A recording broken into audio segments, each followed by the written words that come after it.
उत्तर प्रदेश की सरकार की सच्चाई ये है कि 69,000 शिक्षक भर्ती के बच्चे दलित पिछड़े वर्ग के कई साल से खून के आंसू रो रहे हैं और आंदोलन करने जाते हैं तो लाठियों से पीटते हैं, हाथ तोड़ देते हैं, आंसू भी निकालने नहीं देते, वापस उठा के भेज जाते, कभी जेल भेज देते हैं। अभी इनको जेल भेज दिया, मेरे पास संदेश आया कि मैं इनको जेल भेज दिया है।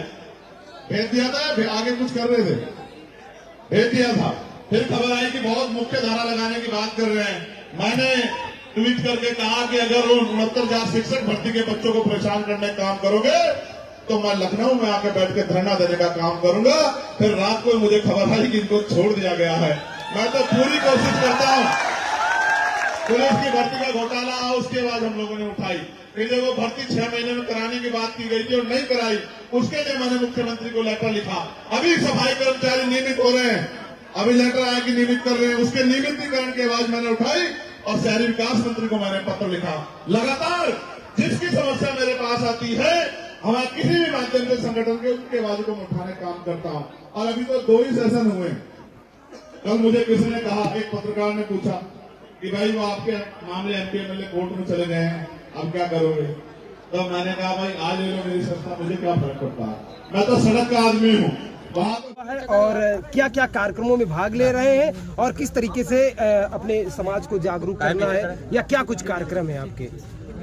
जाति तोड़ो समाज जोड़ो, बहुजन हिताय बहुजन सिखाए।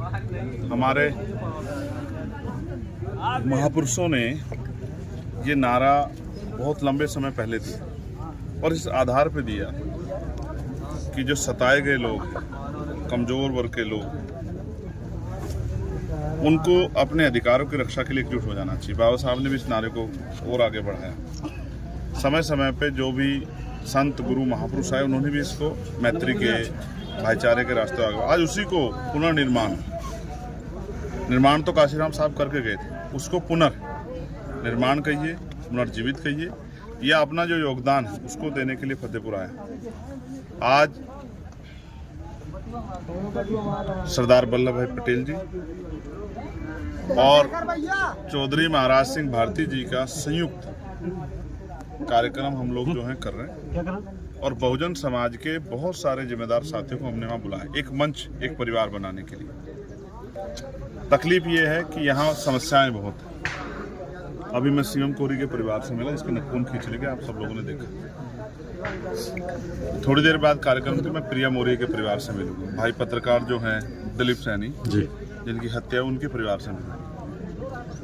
ये जो जुल्म है, अगर भय होगा तो कोई अब काम अपना ईमानदारी से नहीं कर पाएगा। इस भय के माहौल को, जिसको उत्तर प्रदेश की सरकार खत्म करने में कामयाब नहीं हो पा रही, उस भय के माहौल को मनोबल बढ़ा के खत्म करना है और भाईचारा बना के पुनर्जीवित जो है महापुरुषों के आंदोलन करना है। उत्तर प्रदेश को तानाशाही सत्ता से, निरंकुश शासन से भी बाहर निकाल के समतावादी शासन की तरफ लेके जाना है। अपनी जिम्मेदारी अदा कर रहे हैं और जब तक प्राण रहेंगे अपनी जिम्मेदारी को अदा करें। आपको क्या लगता है, यूपी में कानून व्यवस्था ध्वस्त हो चुकी है? जब एक पत्रकार को घर में घुस के मार दिया जाए, जब किसी गरीब के किसी काम को मना करने के, जो कि उसका संवैधानिक अधिकार है, मना करने पर उसके नखून खींच ले जाएं, उसको जिंदा ही गाड़ धरती में गाड़ने का इंतजाम कर दिया जाए, जब एक होनहार बेटी को मार दिया जाए और आरोपी सरेआम घूमे, जब 4 दलितों की सामूहिक हत्या की जाए और आरोपी खुलेआम घूमे, जब थानों में अमन सोनकर और पांडे जी को पुलिस द्वारा मार दिया जाए, इसको आप कानून व्यवस्था नहीं कहेंगे। अगर आपने हमारे चैनल को सब्सक्राइब नहीं किया है तो आम पब्लिक चैनल को सब्सक्राइब कीजिए और हाँ, बेल आइकन जरूर दबाइए।